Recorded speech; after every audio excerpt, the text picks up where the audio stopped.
তাহরিমা জান্নাত সুরভি, যিনি আমাদের ভারতে এখন অবস্থান করছেন, এখান থেকে বিদেশে যাওয়ার তাল করছেন, শুনলাম তিনি ত্রিপুরায় আছেন।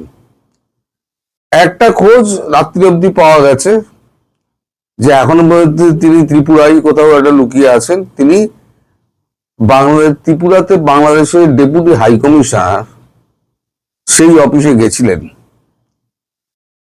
সেখানে একটি ছাড়পত্রে তিনি ছাপ মারিয়েছেন, কারণ তাকে দিল্লি যেতে হবে।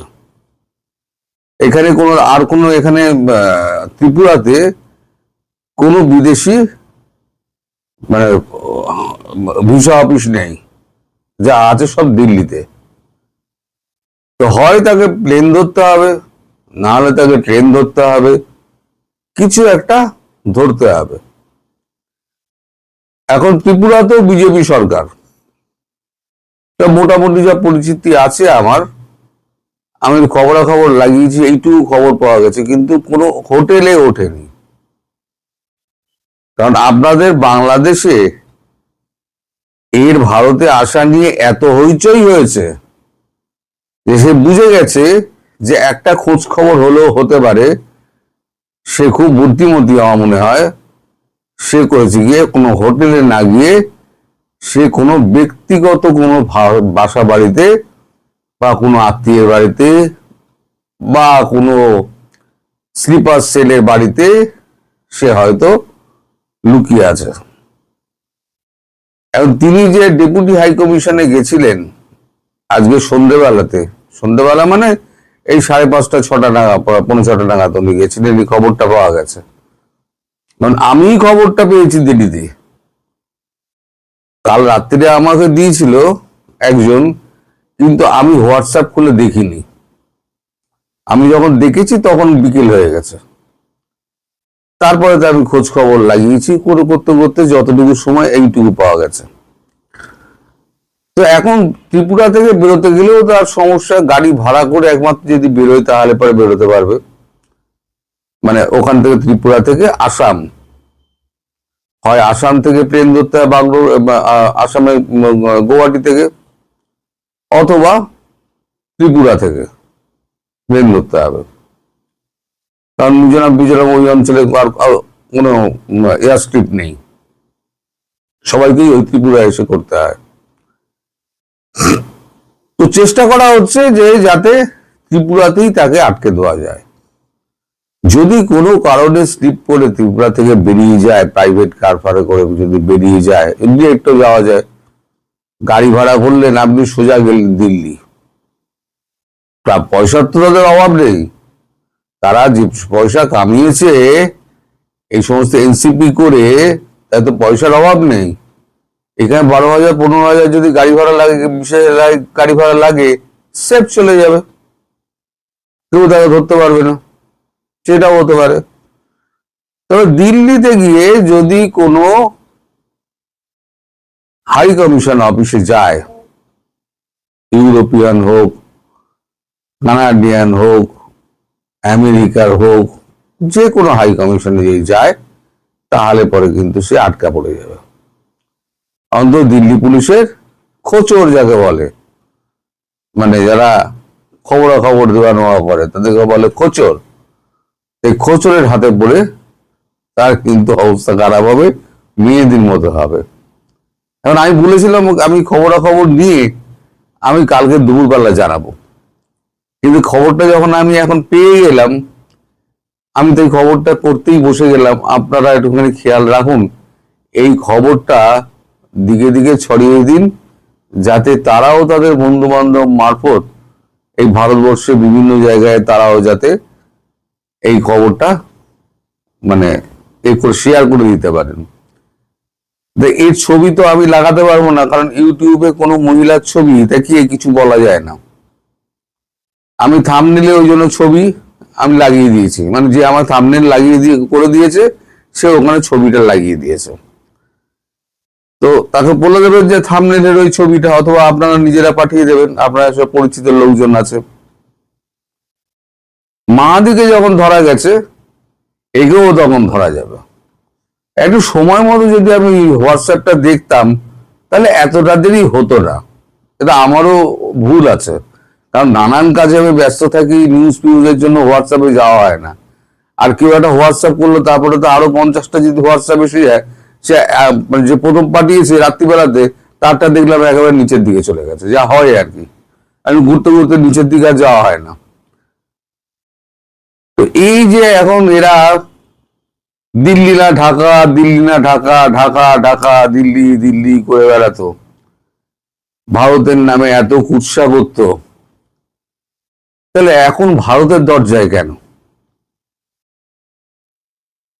তোমরা তো পাকিস্তান যেতে পারতে, ডিরেক্ট ফ্লাইট রয়েছে, পাকিস্তান চলে যাও, একদম সেফ।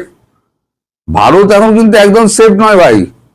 এই যারা যারা আসার প্ল্যান করছেন না, ভারত একদম সেফ নয়। আর আমার কানে যদি আসে, আর আমি যদি ঠিকঠাক খবরাখবর পাই, তাহলে পরে কিন্তু আপনাদের মুক্তি নেই। মেহেদির মতো কিন্তু আপনাদেরও হাতে হাত করা পরিয়ে দেশে পাঠিয়ে দেওয়া হবে।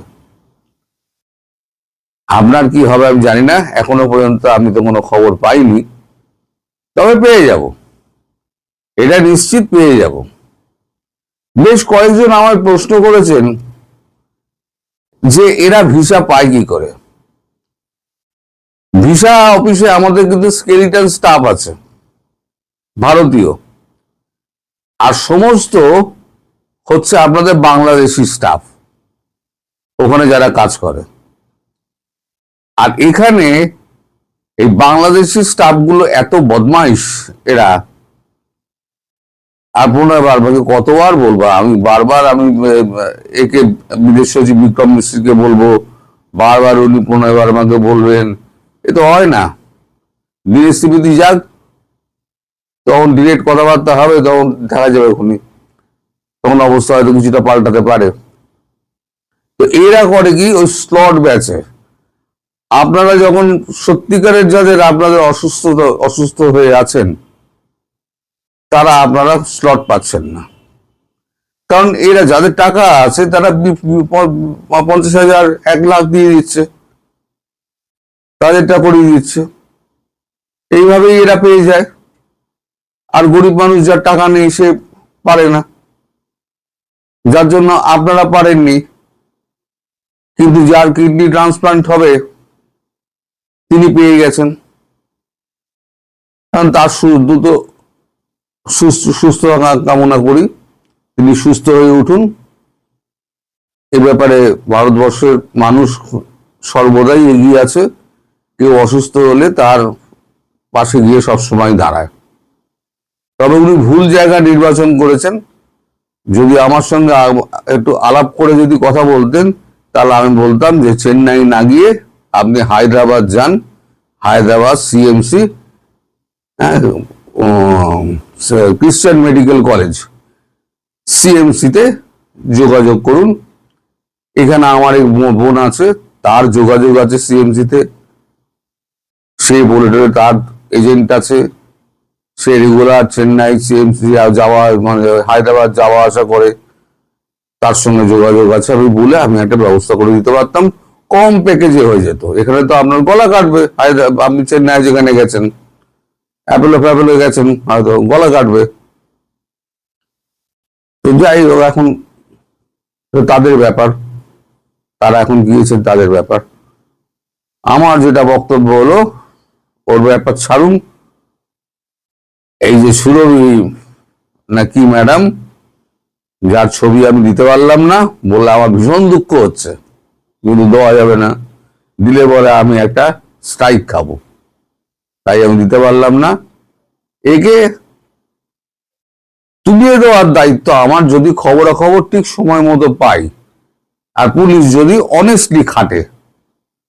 অনেক পুলিশ আছে, আগের পুলিশগুলো ভালো ছিল, এবারে হয়তো কুড়ে পুলিশ জুটে গেল, বা মালখোর পুলিশ জুটে গেল, এক গাদা পয়সা দিলে হাতে বুঝে দিল, সে চোখ বন্ধ করে দিয়ে অন্যদিকে চলে যাবে, এমনও হতে পারে।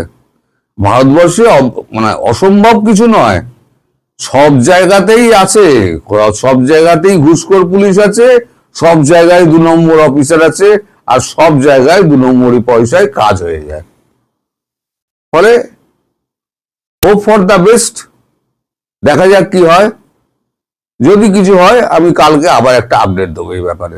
সবাই ভালো থাকবেন, সুস্থ থাকবেন এবং সাবধানে থাকবেন। আসসালামু আলাইকুম। সাদা চোখে খবরটা হলো এনসিপির নেতা এবং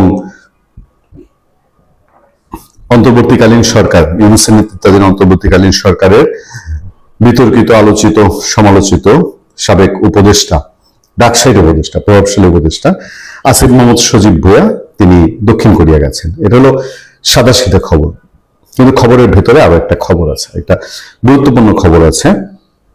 তিনি কি খুব স্বাভাবিকভাবে, সাবলীলভাবে দক্ষিণ কোরিয়া গেছেন কিনা? যদিও এবার এয়ারপোর্টে তিনি আর ম্যাগজিন নিয়ে যান নাই, অস্ট্রেলিয়ান ম্যাগজিন এবার তাকে সাথে নিয়েছেন এরকম কোনো খবর আমাদের কাছে নাই। আপনাদের তো নিশ্চয়ই মনে আছে যে যখন অন্তর্বর্তীকালীন সরকারের সময় আইন কানুনের তোয়াক্কা না করে অবৈধভাবে তিনি তার বৈধ আগ্নেয়াস্ত্রী ম্যাগজিনটা এয়ারপোর্টে নিয়ে ধরা খান এবং সেই ম্যাগজিনটা আবার তার ব্যক্তিগত স্টাফ দিয়ে বাড়িতে পাঠিয়ে দেন, যেটা এটাও অবৈধ। যাক, খবরটা, ওই সাদা চোখের খবরটা একটু আপনারা শুনেন যে আন্তর্জাতিক মানবাধিকার সম্মেলনে উনি গেছেন, মানবাধিকার সম্মেলনে, যেখানে তাদের সরকারের সময় বাংলাদেশের মানবাধিকার এই বাংলাদেশের 56 বছরের ইতিহাসে সর্বনিম্ন পর্যায়ে ছিল। আন্তর্জাতিক মানবাধিকার সম্মেলনে যোগ দিতে দক্ষিণ কোরিয়া গেলেন এনসিপির মুখপাত্র আসিফ মোহাম্মদ সজীব ভুঁইয়া। রবিবার 10 মে রাত 11টার দিকে দক্ষিণ কোরিয়ার উদ্দেশ্যে তিনি শাহজালাল আন্তর্জাতিক বিমানবন্দর ত্যাগ করেন। বিষয়টি নিশ্চিত করেছেন এনসিপির মিডিয়া সেলের সদস্য ইয়াসিন আরাফাত। তিনি জানান ইতিমধ্যে দেশটিতে পৌঁছেছেন আসিফ। ইয়াসিন আরাফাত আরো জানান যে বিশ্ব মানবাধিকার শহর ফোরাম 2026 সম্মেলনটি দক্ষিণ কোরিয়ার ওয়াংজু শহরে অনুষ্ঠিত হবে। সফরকালে আসিফ মোহাম্মদ আন্তর্জাতিক মানবাধিকার, নাগরিক অধিকার এবং গণতান্ত্রিক অংশগ্রহণ বিষয়ক বিভিন্ন সেশনে অংশ নেবেন। পাশাপাশি দক্ষিণ কোরিয়ায় বসবাসরত বাংলাদেশি প্রবাসীদের সঙ্গে মত বিনিময় করবেন। আমি জানি না ওখানে কোন টাইপের বাংলাদেশের প্রবাসীরা তার সাথে মত বিনিময় করবে, আবার কোনো অন্য ঘটনা কিছু ঘটে কিনা। এছাড়া এনসিপি ডায়ামপুরা অ্যালায়েন্সের দক্ষিণ কোরিয়া চ্যাপ্টারের উদ্যোগে আয়োজিত একাধিক সাংগঠনিক সভা, প্রতিনিধি বৈঠক এবং কমিউনিটি সংযোগমূলক কার্যক্রমে তিনি অংশ নেবেন। সফর শেষে আগামী 19 মে রাতে তার দেশে ফেরার কথা রয়েছে। খবরের ভেতরে খবরটাই যাচ্ছি, আরো একটা প্রশ্ন তুলি। এই যে ভদ্রলোক দক্ষিণ কোরিয়া সফরে গেলেন এই মানবাধিকার শহর ফোরাম না কি যেন একটা অনুষ্ঠানে, এটা কি তার ক্ষমতায় থাকার সময়ে প্লট করা কোনো একটি আমন্ত্রণ কিনা? কারণ এনসিপিতে এরকম আমন্ত্রণ এসছে, এনসিপিকে আমন্ত্রণ দিয়েছে বিশ্ব কমিউনিটির কেউ, আমাদের কাছে কোথায় যেন একটু খটকা লাগে। মূল খবরটা হলো, বিশ্বস্ত সূত্রের খবর, সেদিন রাত্রেই আমরা জানতে পেরেছি যে আসিফ মোহাম্মদ সজীব ভুঁইয়া খুব সহজে বিমানবন্দর পার হননি। সাধারণত যে সময়টা লাগে একটা ইমিগ্রেশনে, তার চেয়ে অনেক বেশি সময় তাকে আটকে রাখা হয়েছিল। তারপরে ঊর্ধ্বতন কর্তৃপক্ষের সঙ্গে যোগাযোগ সাপেক্ষে যখন পুরোপুরি ক্লিয়ারেন্স পাওয়া গেছে, তারপরে তাকে যেতে দেওয়া হয়েছে। মানে তাকে যেতে দেওয়া হবে কিনা এই নিয়েও একটা দ্বিধাদ্বন্দ্বের পরিস্থিতি ছিল। আসিফ মোহাম্মদ সজীব ভুঁইয়াও এক পর্যায়ে ঘাবড়ে গিয়েছিলেন। আপনাদের মনে আছে আদিলুর রহমান শুভকে দীর্ঘ একটা সময় আটকে রাখা হয়েছিল এবং আমাদেরকে বিএনপি সংরক্ষিত নারী আসনের সংসদ সদস্য নীলুফার চৌধুরী মুনি বলেছেন যে তিনি শুনতে পেরেছেন যে কিছু কিছু উপদেষ্টার, মানে ইউনূস আমলের কিছু কিছু উপদেষ্টার দেশের বাইরে যাওয়া নিয়ে রেস্ট্রিকশনের খবর আছে। আসিফ মোহাম্মদ সজীব ভুঁইয়াও সেই তালিকায় ছিলেন এবং শেষ পর্যন্ত নানান দেন দরবারের পরিপ্রেক্ষিতে, মানে সে নির্দিষ্ট সময়ের অনেক আগেই গিয়েছে এবং ইমিগ্রেশন তাকে প্রথম ধাক্কায় তাকে ইমিগ্রেশন পার হতে দেয়নি। তারপর নানান পর্যায়ে কথাবার্তা, ইন্টারফেয়ারের পর তিনি ফিরে আসবেন 19 মে, এই নিশ্চয়তার পরে তাকে বিদেশ যেতে দেওয়া হয়েছে।